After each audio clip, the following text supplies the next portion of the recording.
అసలు గర్విష్ఠుల ఇంటిని దేవుడు పెరికేస్తాడంట. చాలా ఆశ్చర్యం. సామెతల గ్రంథం 15వ అధ్యాయంలో మనం చూసినట్టయితే 25వ వచనంలో అక్కడ ఒక మాట మనం చూస్తాం. గర్విష్ఠుల ఇల్లు యెహోవా పెరికివేయు, వినయము గల వారి ఇంట్లో ఆయన నివాసం చేస్తాడు. గర్విష్ఠుల ఇంట్లో ఆయన నివాసం ఉండడం కాదు, అసలు ఆ ఇల్లు పెరికి వేస్తాడు. కాబట్టి మనం వినయం, గర్వం మన దగ్గరికి రాకుండా జాగ్రత్త పడాలి. వినయం ఉన్న చోట గర్వం ఉండదు, గర్వం ఉన్న చోట వినయమో ఉండదు. ఇవి రెండు క్వైట్ ఆపోజిట్.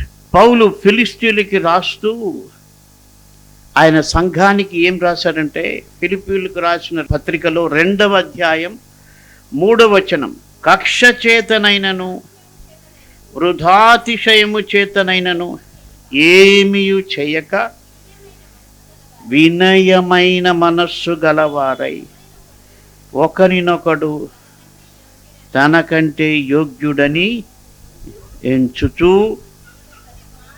మీలో ప్రతివాడును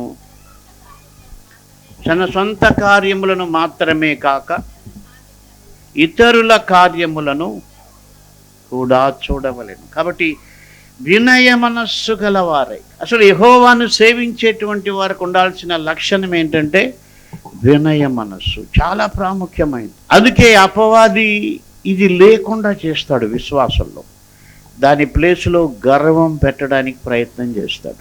అపవాది ఎంత తెలివైన వాడంటే నీకున్నదే చూపించి నువ్వు గర్వపడేట్టుగా చేస్తాడు. ఒకవేళ నీకు మంచి చదువు ఉంటే ఆ చదువును చూపించి నువ్వు చాలా బాగా చదువుకున్నావు, లేకపోతే నీకు ఆస్తి ఉంటే ఆ ఆస్తిని చూపిస్తుంది, నీకు ఏదైనా టాలెంట్ ఉంటే ఆ టాలెంట్ని చూపిస్తుంది.